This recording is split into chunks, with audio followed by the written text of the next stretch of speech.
அனைவருக்கும் பொங்கல் நல்வாழ்த்துக்கள். இன்னைக்கு நம்ம பொங்கலுக்கு ரொம்பவே ஸ்பெஷலான வடை பாயசம் காம்பினேஷன் தான் பார்க்க போகிறோம். நல்ல கிறிஸ்பியான மெதுவடையோடு ரொம்பவே அருமையான பாசிப்பருப்பு பாயசம் எப்படி செய்கிறதுன்னு பார்க்கலாம். நான் 1 கப், அதாவது 250 ml உளுத்தம்பருப்பு எடுத்து சுத்தமாக கழுவி தண்ணியில் ஒரு 4 மணி நேரம் ஊற வச்சுருக்கேன். 4 மணி நேரம் கழித்து பார்த்தீங்கன்னா உளுந்து நல்லா ஊறி இருக்கு, நல்லா உப்பி இருக்கு. வடை செய்யும் போது மினிமம் ஒரு 4 மணி நேரம் கண்டிப்பாக ஊறணும். அடுத்து நம்ம பருப்பு அரைக்கணும். இதுக்கு தண்ணி இல்லாமல் நல்லா வடிகட்டி உளுந்தை கொஞ்சம் கொஞ்சமாக போட்டு மிக்சர் ஜாரில் நல்லா மையாக அரைச்சிக்கணும். இப்போ ஊற வச்ச உளுந்தை பாதி எடுத்து மிக்சர் ஜாரில் போட்டு தண்ணி கொஞ்சம் கொஞ்சமாக ஊற்றி நல்லா கட்டியாக அரைச்சிக்கணும். இப்போ பார்த்தீங்கன்னா நான் தண்ணி கொஞ்சமாக தான் எடுத்திருக்கேன் அரைக்கிறதுக்கு.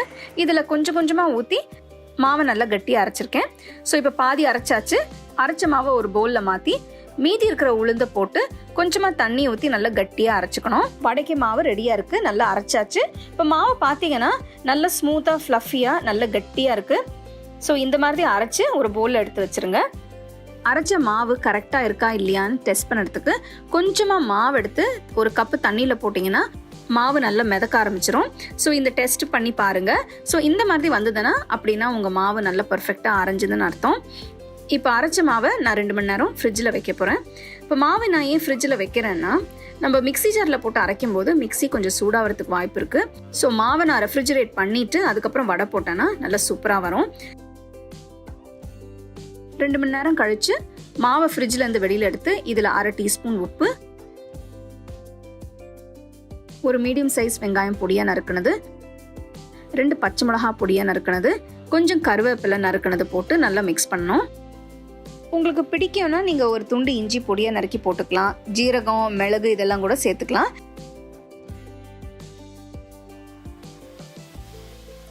ஸோ இப்போ வடை மாவு ரெடியாக இருக்குது. ஒரு கடாயில் தேவையான அளவு எண்ணெயை ஊற்றி எண்ணெய் சூடான உடனே மீடியம் ஃப்ளேமில் வச்சுக்கோங்க. நான் வடை தட்டி போடுறதுக்கு வாழை இலை எடுத்திருக்கேன். இது எனக்கு ஈஸியாக இருக்கும்னு நான் இது யூஸ் பண்ணுறேன். நீங்கள் கையிலையும் தட்டி போடலாம், இல்லைனா ஒரு பிளாஸ்டிக் ஷீட்டில் அதுலேயும் வச்சு நீங்கள் போடலாம். வடை போடுறதுக்கு முன்னாடி ஒரு கப்பில் கொஞ்சமாக தண்ணி எடுத்துக்கோங்க. அடுத்தது கையில் கொஞ்சமாக மாவு எடுத்து இலையில் வச்சு நல்லா தட்டி கையை கொஞ்சம் தண்ணியில் நனைச்சி தட்டினீங்கன்னா நல்லா ஸ்மூத்தாக வரும். வடை நடுவில் ஒரு சின்ன ஓட்டை போட்டு மெதுவாக எண்ணெயில் போட்டுருங்க. ஃப்ளேம் மீடியமில் வச்சு பொரிச்சிங்கன்னா தான் நல்லா முழுசாக நல்லா மெதுவாக நல்லா பொரிக்கும். அப்போ தான் உங்களுக்கு கலரும் நல்லா வரும், உள்ள வரைக்கும் நல்லா வேகும்.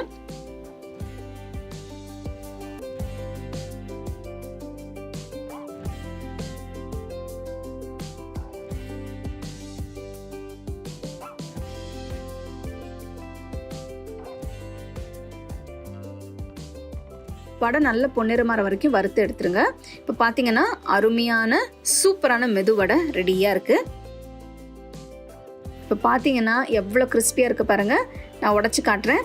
உள்ளே அவ்வளோ சாஃப்டாக இருக்குது, ரொம்ப டேஸ்டியாக இருக்குது. இது நீங்கள் தேங்காய் சட்னி இல்லைனா சாம்பார் வச்சு சாப்பிட்டிங்கன்னா ரொம்பவே அருமையாக இருக்கும். ஸோ கண்டிப்பாக இந்த ரெசிபி உங்களுக்கு பிடிச்சிருக்குன்னு நினைக்கிறேன். ஸோ இந்த மெதுவடையை நீங்கள் கண்டிப்பாக வீட்டில் ட்ரை பண்ணி என்ஜாய் பண்ணுங்கள்.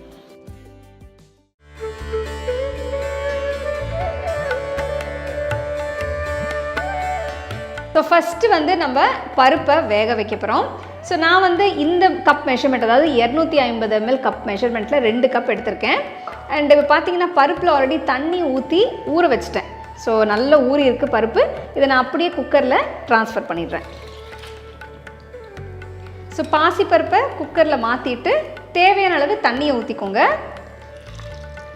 பருப்பு நல்லா தண்ணியில் முழுகிற அளவுக்கு தண்ணி ஊற்றிக்கணும்.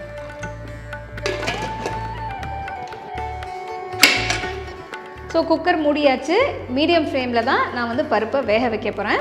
ஸோ நான் குவான்டிட்டி அதிகமாக தான் செய்கிறேன். ஸோ இது கிட்டத்தட்ட ஒரு 15-20 பேருக்கு தாராளமாக நீங்கள் தரலாம். ஸோ பருப்பு வேக வச்சாச்சு. 2 விசிலுக்கு வேக வச்சுட்டேன். எப்படி இருக்குன்னு பார்ப்போம். சூப்பராக வெந்திருக்கு. ஸோ பருப்பு எடுத்து தனியாக வச்சிடலாம். ஸோ பாயசத்துக்கு மெயின் கார்னிஷிங் பார்த்தீங்கன்னா முந்திரி, திராட்சை. ஸோ அடுத்தது அதுதான் வறுக்க போகிறேன். ஸோ பேன் எடுத்து இதில் ஒரு டேபிள் ஸ்பூனில் ஒரு பெரிய ஸ்பூன் நெய் ஊற்றிக்கோங்க. இந்த மாதிரி 2 ஸ்பூன் ஊற்றிடுறேன்.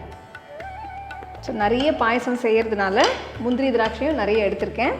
கிட்டத்தட்ட ஒரு 1/2 கப்பு முந்திரி, இந்த பீஸ் முந்திரி கிடைக்கும் உங்களுக்கு, இந்த மாதிரி எடுத்து ரோஸ்ட் பண்ணி வச்சுக்கலாம். ஸோ நீங்கள் வந்து யூஸ்வலாக ஃபெஸ்டிவல் டைம்ஸ் என்ன மாதிரி பலகாரம், அதாவது சுண்டல், பாயசம், என்ன மாதிரி வெரைட்டிஸ்னால் நீங்கள் வீட்டில் செய்வீங்கன்னு கமெண்ட் செக்ஷனில் போடுங்க. ஸோ முந்திரி வந்து நல்ல ஒரு பொன்னிறமாக வறுத்தாச்சு. இது எடுத்து நான் தனியாக வச்சிடுறேன்.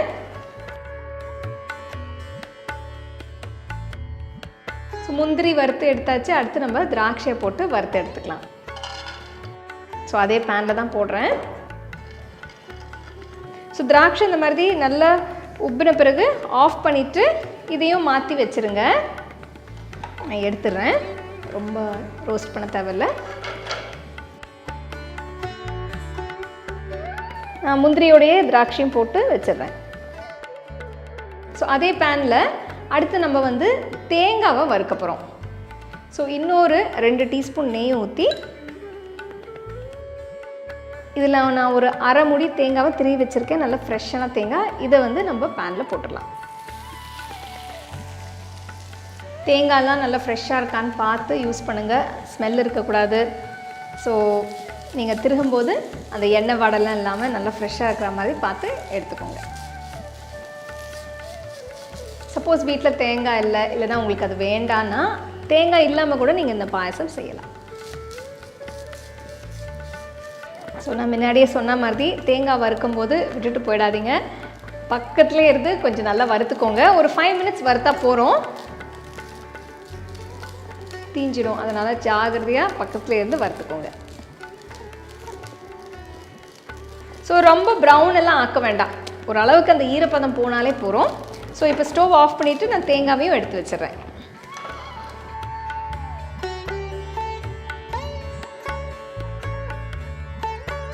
இந்த ரெசிபிக்கு நம்ம வெல்லம் தான் யூஸ் பண்ண போகிறோம். ஸோ வெல்லத்தை இப்போ அடுத்தது நம்ம கரைக்கணும். ஸோ நல்ல ஒரு டீப்பான இந்த மாதிரி ஒரு சாஸ் பேன் எடுத்துக்கோங்க. இதில் நான் 1 கப் தண்ணி ஊற்றுறேன். ஸோ இதில் நான் வந்து ஒரு 600 கிராம் வெல்லம் எடுத்திருக்கேன். இதை வந்து நான் இப்போ சாஸ் பேனில் போட போகிறேன்.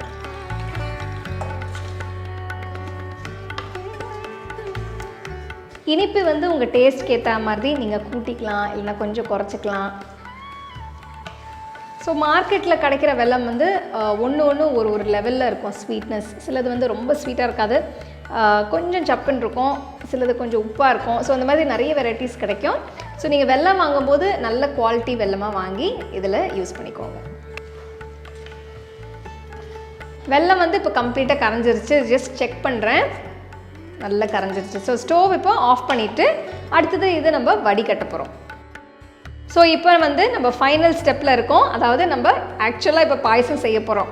பருப்பு வேக வச்சாச்சு, வெல்லத்தை கரைச்சாச்சு, முந்திரி திராட்சையை வறுத்தாச்சு. ஸோ இப்போ எல்லாத்தையும் போட்டு ஒரு கிண்டி இல்லாமல் ஓகே. ஸோ இப்போ நான் ஸ்டவ் ஆன் பண்ணலை. ஸோ ஃபஸ்ட்டு நம்ம இந்த கரைச்ச வெல்லத்தை ஸ்ட்ரெயின் பண்ணிக்கலாம்.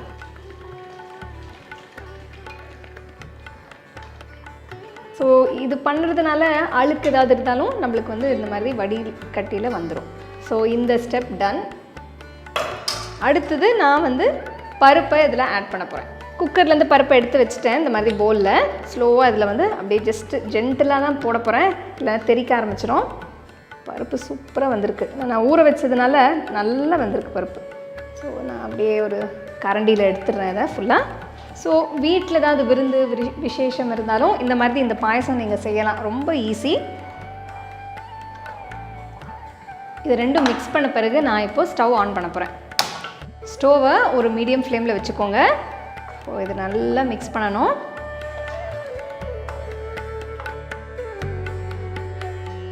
ஸோ அடுத்தது வந்து நான் சூடாக பாலை காய்ச்சி வச்சுருக்கேன்.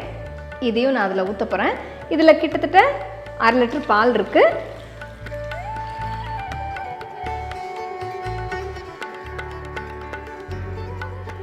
பால் ஊற்றின பிறகு அப்படியே கலர் மாறிடுச்சு பார்த்தீங்களா? சூப்பராக அப்படியே எல்லாம் பிளெண்ட் ஆகி வருது. ஸோ நான் ஃப்ளேமை கொஞ்சம் கூட்டியிருக்கேன். ஸோ இப்போ நல்லா மிக்ஸ் பண்ணியாச்சு. இப்போ ஒரு 5 மினிட்ஸ் இது கொதிக்கட்டும். ஸோ 5 நிமிஷம் ஆயிடுச்சு. அடுத்தது வந்து நான் ஏலக்காய் பவுடர் போட போகிறேன். கிட்டத்தட்ட 1 டீஸ்பூன் இருக்குது. நம்ம வறுத்த தேங்காய் அதுவும் சேர்க்க போகிறேன்.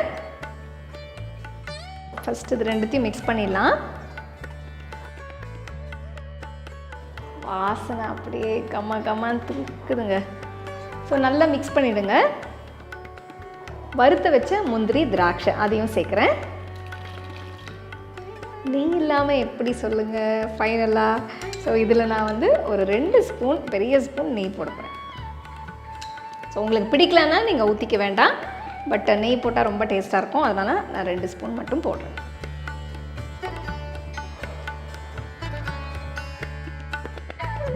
ஒரு 2 மினிட்ஸ் இது எல்லாமே பிளெண்ட் ஆகிற வரைக்கும் ஒரு 2 நிமிஷம் கொதிக்க விட்டு நீங்கள் பாயசத்தை இறக்கிடலாம்.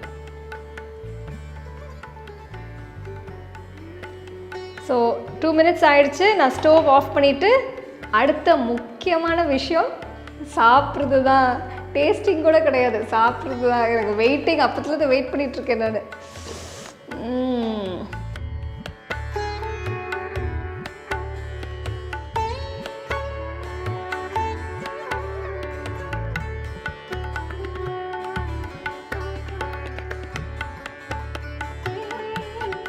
அஃப்கோர்ஸ் ப்ரெசன்டேஷனுக்கு நம்ம மேலே கொஞ்சம் முந்திரி திராட்சைலாம் போட வேண்டாமாங்க.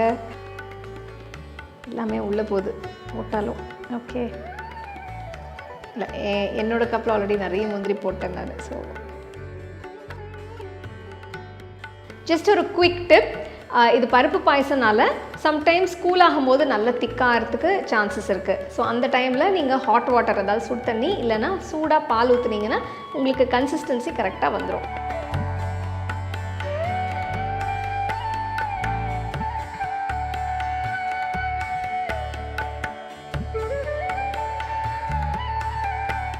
ஸோ நான் என்னோடய ஷேர் ஆல்ரெடி சின்ன கப்பில் ஊற்றி வச்சுட்டேன். ஸோ அதுதான் நான் இப்போ சாப்பிட போகிறேன். பயங்கர சூடாக இருக்குது.